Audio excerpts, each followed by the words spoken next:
If you wake up between 300 a.m. and 500 a.m., do not take it lightly. Do not dismiss it as a mere disturbance in your sleep or an accident of the body's rhythm. It is not simply because you drank too much water or because your dream stirred you awake. When the world is wrapped in silence, when the streets are empty and darkness still rules the sky, something greater is moving. God is stirring you. God is calling you. God is awakening you for a purpose that transcends the ordinary. That hour is not ordinary. It is sacred. That hour is not random. It is divine. Have you noticed how at that time the air feels different? It is still. It is heavy.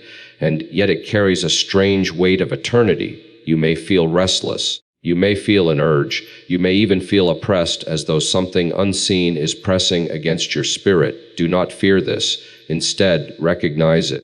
This is the hour when God opens the heavens to those who dare to rise. This is the hour when destinies are shaped, when prayers pierce the unseen world with unusual force, when secrets are whispered to the souls that are willing to listen. The enemy of your soul also knows this.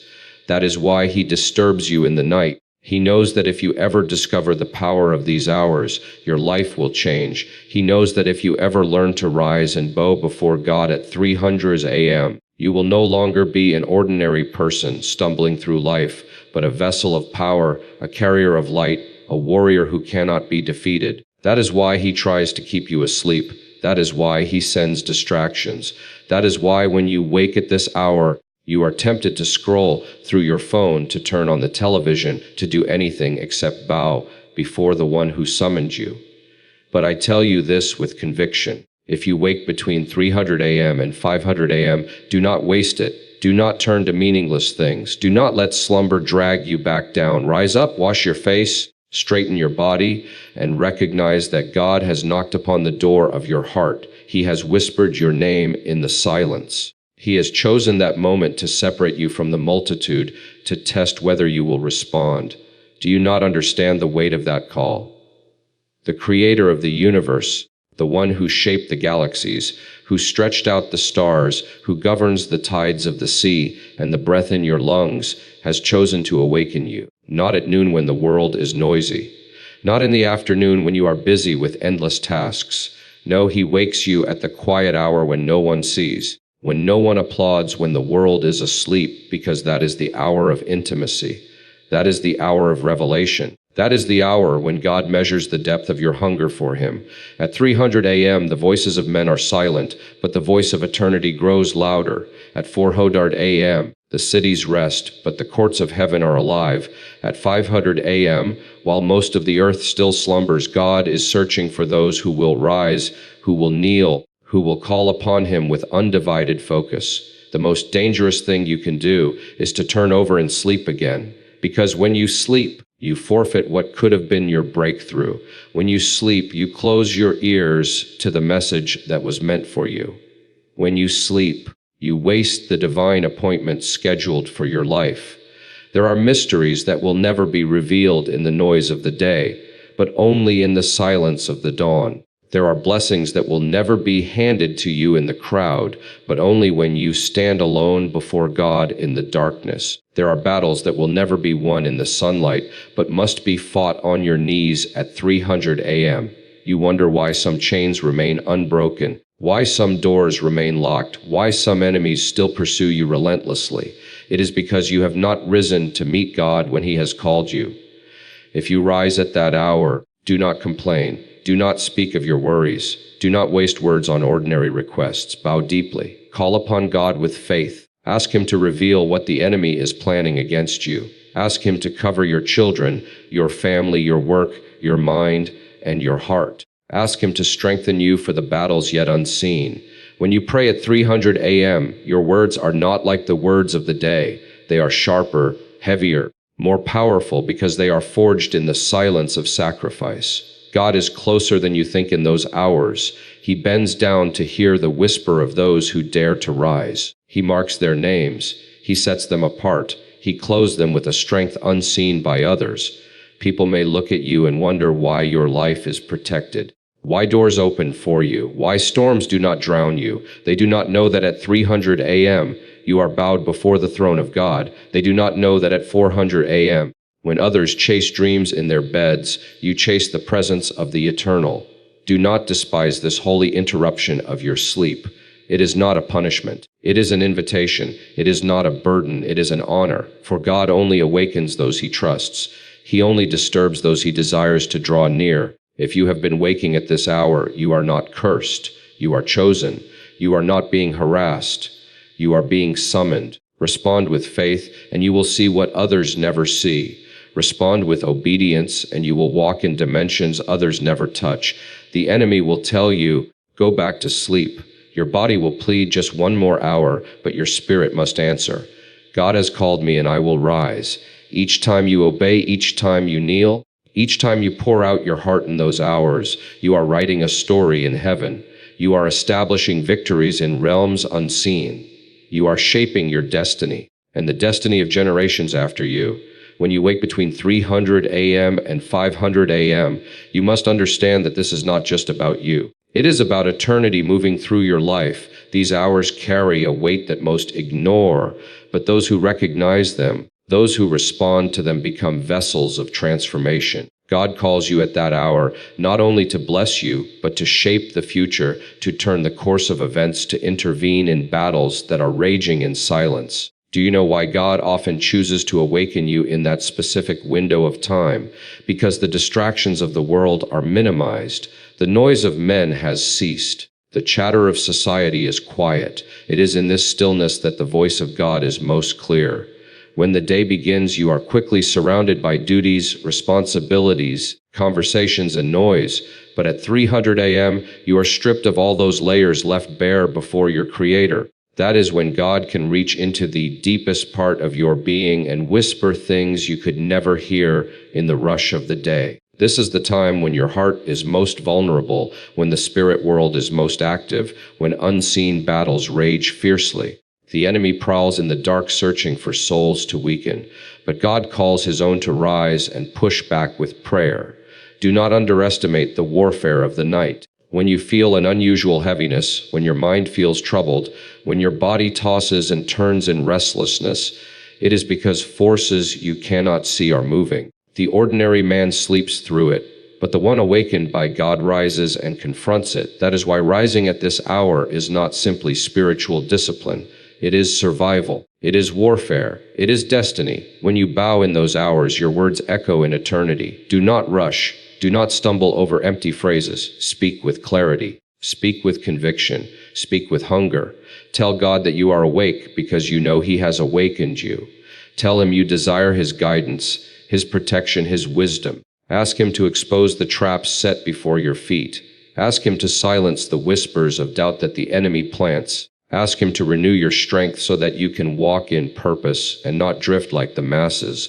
Think of how powerful it is. While millions lie in sleep, their minds lost in dreams, you are awake, alert, and standing in the courts of heaven. You are not just one person whispering in the dark. You are aligning yourself with the Creator who governs everything.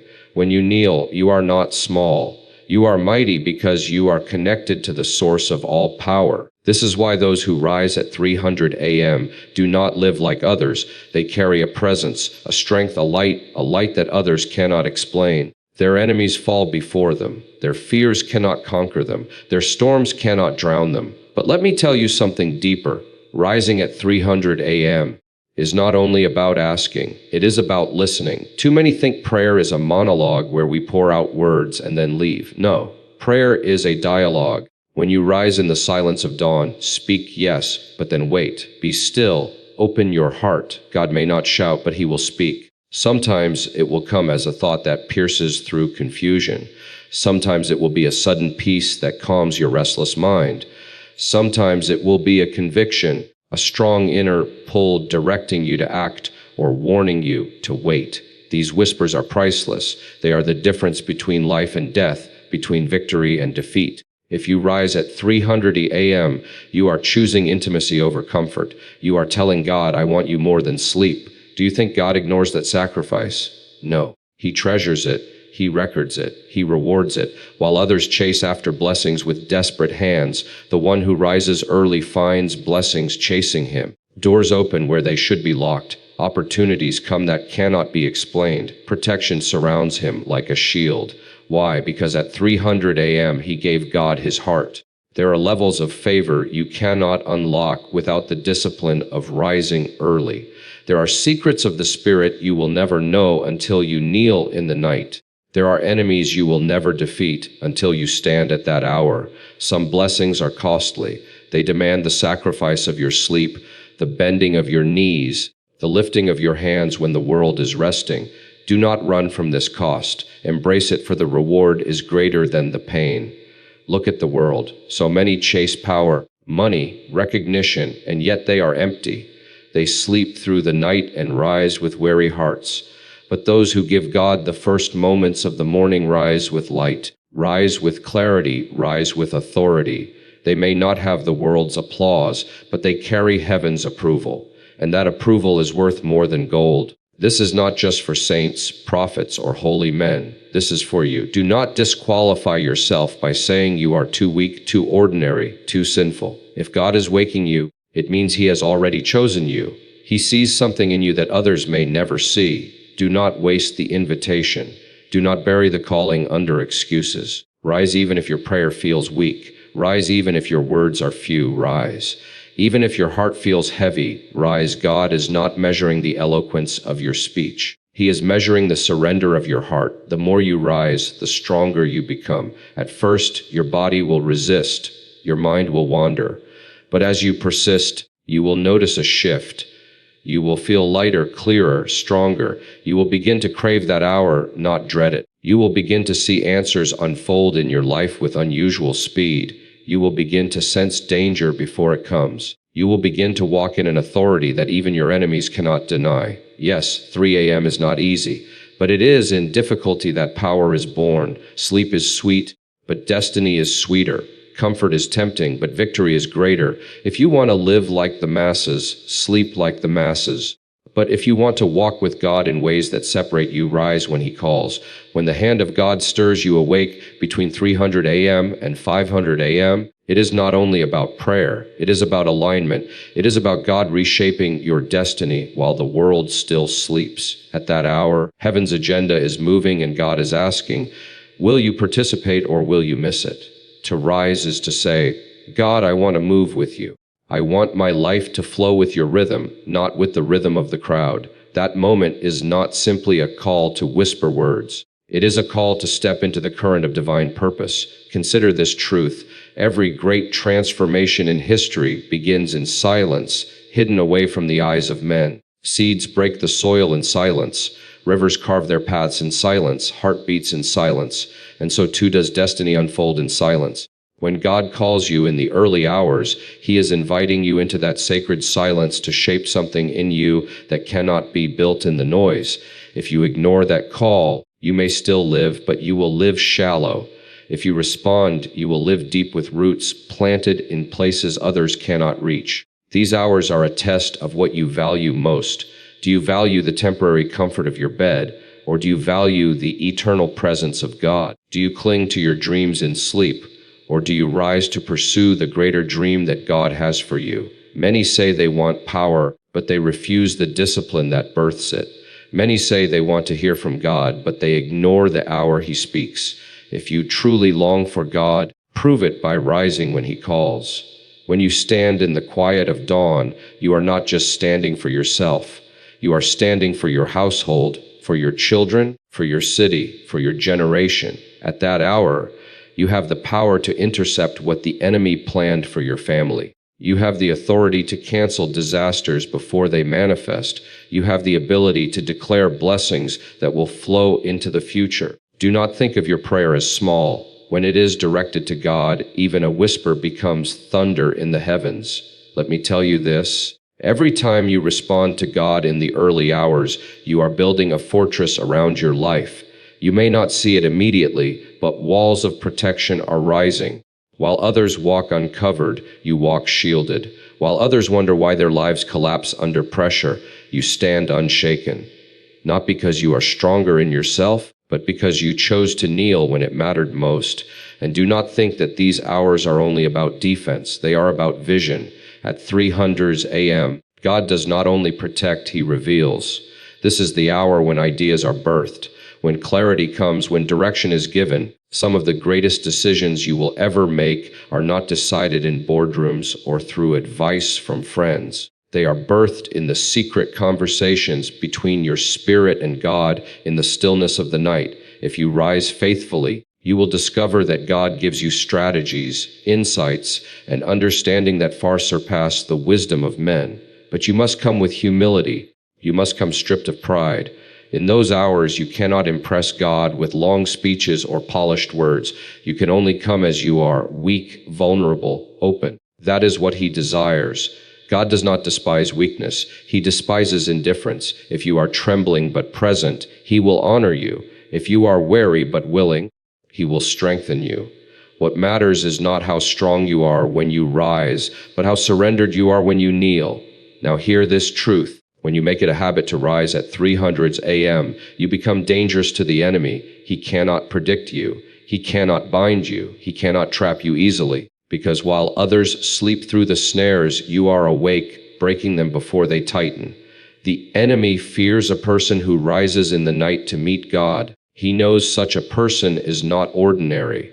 They are an instrument of heaven on earth. That is why he fights you with laziness, with distraction, with heaviness. But if you push through, if you train your spirit, you will walk in a dimension of freedom that others cannot comprehend. These hours are also about intimacy. Do you realize how personal it is that God chooses to meet you? While the world is absent when you rise, it is not a performance, not a show. It is you and God alone. It is the purest form of devotion stripped of applause and recognition, and God treasures it. He sees it. He responds to it. Others may never know the sacrifices you make in the quiet of dawn, but God will never forget them.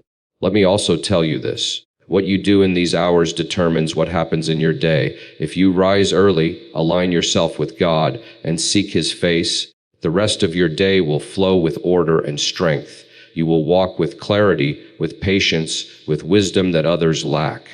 But if you sleep through the call, you may find yourself chasing the day restless, scattered, vulnerable to attack. These hours are the foundation. A house without a strong foundation cannot stand. A life without the foundation of prayer in the early hours cannot withstand storms. Do not wait for perfect conditions. Do not say, I will rise when I am less busy, when I am stronger, when I am older. The call is now. God does not summon you at 300 a.m. because your life is perfect. He summons you because your life needs Him. Respond today, and the future will respond to you. Even the smallest effort counts. If all you can do is whisper His name, whisper it. If all you can do is sit in silence, sit. If all you can do is weep, then weep before Him. God is not measuring the volume of your words, but the sincerity of your heart. He sees beyond the action to the motive, beyond the appearance to the essence. And if you rise with a heart that truly longs for Him, He will pour into you what you cannot imagine. Yes, you may be mocked. People may laugh and say, why disturb your sleep? Why waste your time in the dark? But let them mock. They will see the fruit. They will see your peace when storms rage. They will see your strength when others collapse. They will see your light in times of darkness. And they will know that you carry something they do not. That something is not luck. It is God. So the next time you wake at 300 a.m., do not roll over. Do not waste it. Recognize it. Stand in the holy stillness. Lift your voice to God and know that you are standing in the place where destinies are shaped, where battles are won, where blessings are released. You are not weak. You are chosen. You are not disturbed. You are invited. And when God invites you, the only response that honors Him is to rise. When the hour of 300 a.m. comes and your eyes open, remember it is not a coincidence. It is not your body deciding. It is God calling your spirit. That call is the greatest honor of your life, for it means the Eternal has set His eyes on you in the hidden places of the night. Do not dismiss it as ordinary. Do not waste it in slumber. Do not surrender to the weakness of flesh. Rise, for that is the hour when heaven bends low to earth, when destinies are rewritten, when blessings descend like rain upon the faithful. Think of this. Every time you choose to rise, every time you choose to kneel, Every time you choose to whisper God's name instead of closing your eyes again, you are stepping into eternal history. You are marking your place as one who valued the presence of God above the comfort of sleep. You are choosing power over weakness, clarity over confusion, light over darkness, and every sacrifice you make in those hours will not be forgotten. It will echo into your future, into your children's lives, into generations yet unborn. The path of the masses is wide, but it is shallow. The path of those who answer the call of God at dawn is narrow, but it is filled with depth, with glory, with eternal reward. If you want to walk like everyone else, stay in bed. But if you want to walk with God in a way that separates you, in a way that carries weight, in a way that transforms not only your life, but the lives of others, then rise when he calls. So here is the challenge. When the next dawn comes and you find yourself awake between 300 a.m. and 500 a.m., do not ask, "Why am I awake?" Ask instead, "What does God want to do with me right now?" Do not waste those moments scrolling through meaningless things. Stand, kneel, cry out, whisper, or simply sit in silence before him. But do something. Make the darkness of that hour sacred.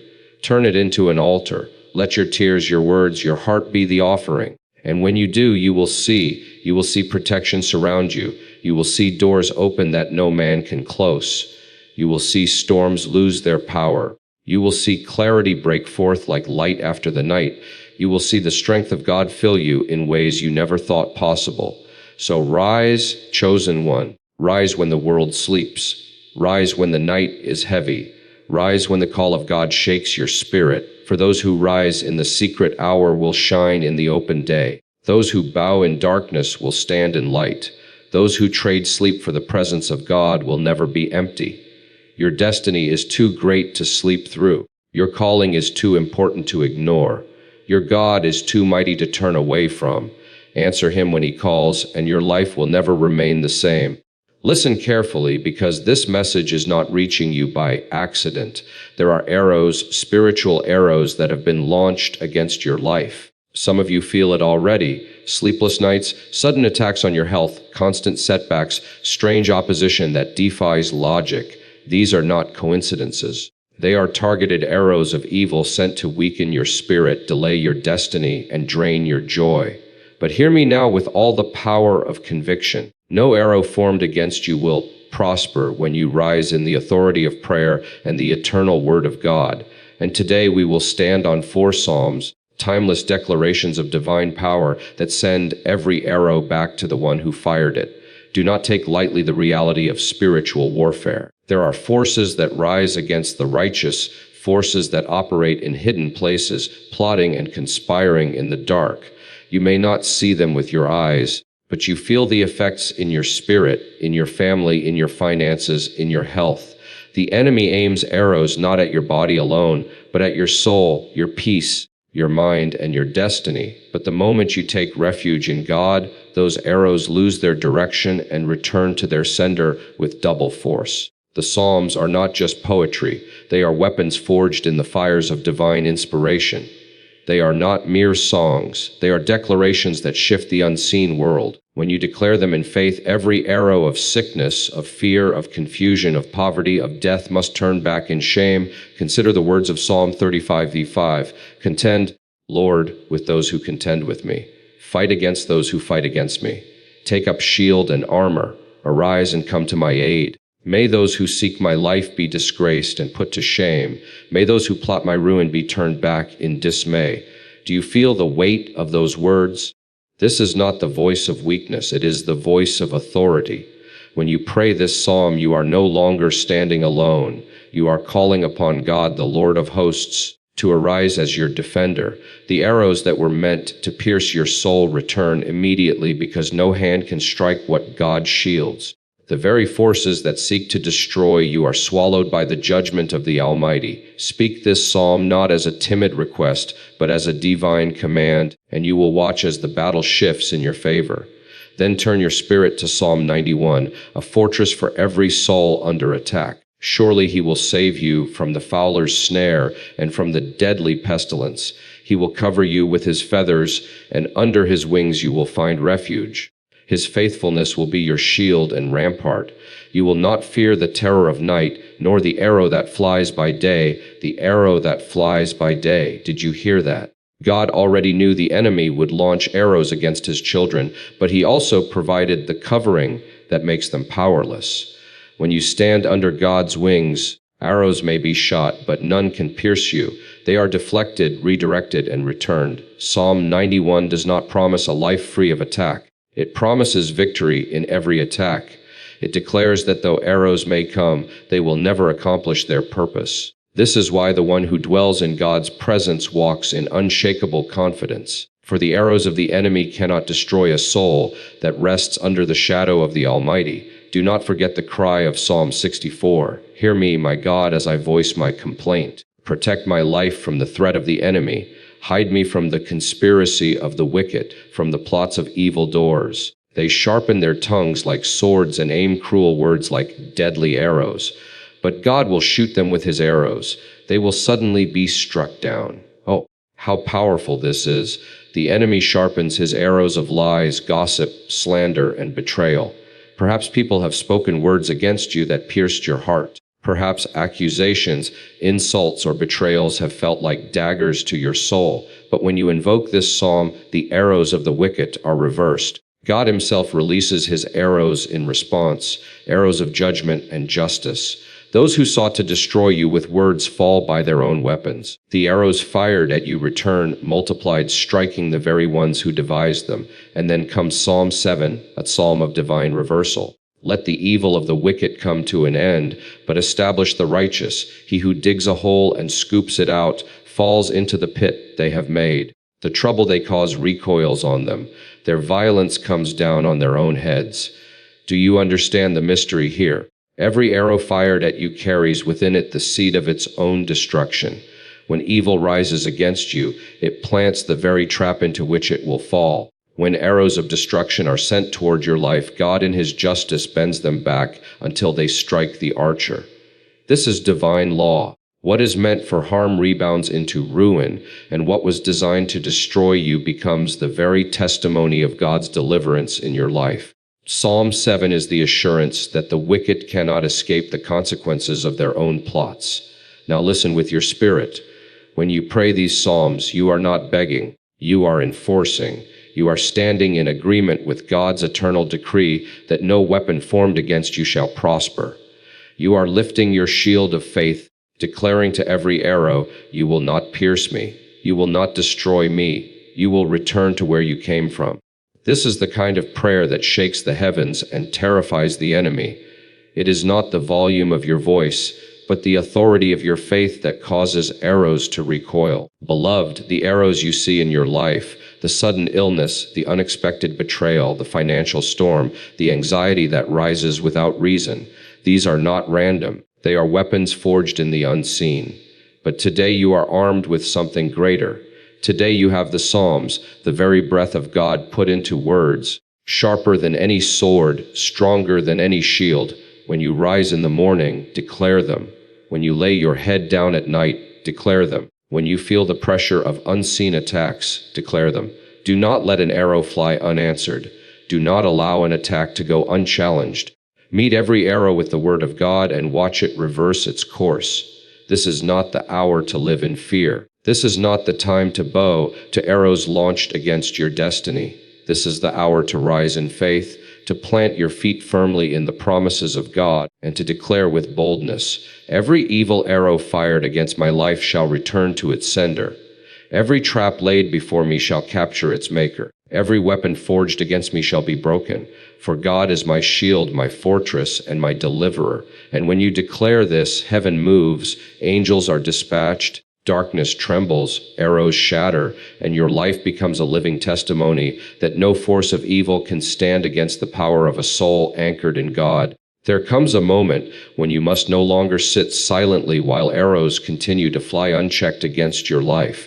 You must learn to stand, to rise, to lift your voice like thunder and declare the word of God as your defense. Do you think arrows are sent to you because you are weak? No. Arrows are sent because the enemy fears the strength within you, the destiny ahead of you, and the anointing God has placed upon you. Arrows are not aimed at the insignificant. They are aimed at the chosen, the appointed, the ones marked by heaven to shake the earth. The fact that arrows have been fired against you is proof that you carry weight in the unseen world. But the greater truth is this: God has not left you unarmed. He has given you His word, His promises, His psalms, so that every arrow may be shattered, reversed, and returned. Psalm 35 is not a cry of despair. It is a cry of authority. When you speak it, you are invoking God as the mighty warrior, the one who takes up shield and armor on your behalf. The imagery is powerful. God Himself rising to fight for you, to disgrace your enemies, to scatter those who plot against you. The arrows that come against your life meet the divine shield of God and are turned back in shame. Have you ever considered that when you pray this psalm, you are inviting the very hand of God to lift weapons of war on your behalf? You may feel unarmed, but God is your weapon. You may feel surrounded, but God surrounds you more. This psalm teaches you not to fear confrontation in the spirit, but to stand firm, knowing that God fights with a power no adversary can withstand. When we meditate on Psalm 91, we see not only protection, but positioning. It speaks of dwelling, of abiding, of living under the shadow of the Almighty. Too many want protection without the presence, covering without commitment. But Psalm 91 is a covenant psalm. It calls you to live near God, to make Him your refuge, to anchor your soul in His shelter. Then, and only then, can you boldly declare that you are safe from the snare, from the pestilence, from the arrow that flies by day. Notice carefully, it does not say there are no arrows. It says the arrow will not touch you. You may see it flying, but you will not feel its sting. You may hear its whistling through the air, but it will not strike you. Why?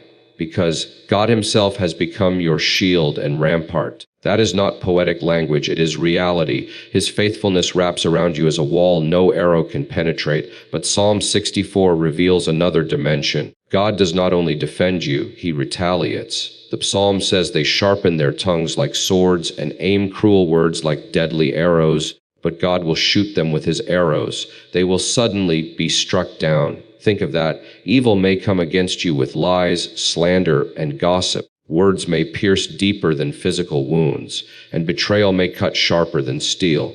But when you pray this psalm, you call upon God to fire His own arrows, arrows of justice, arrows of truth, arrows of judgment that strike down those who rise against you. This is not about revenge by your hand. It is about justice by God's hand. Evil never goes unanswered. Lies never go unchallenged.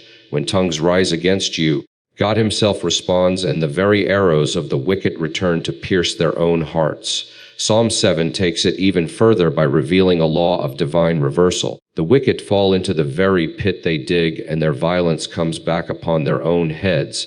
This psalm is the assurance that evil is self-destructive. Every arrow fired carries within it the curse of return. You must see this with spiritual eyes. When the enemy digs a pit, God has already marked it as the place of their own downfall.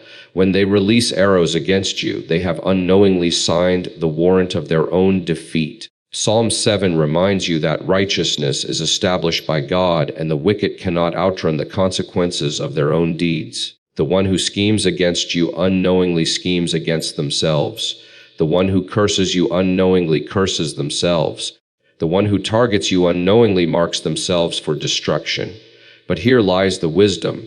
You must never forget that the Psalms are not just words to be recited. They are decrees to be enforced.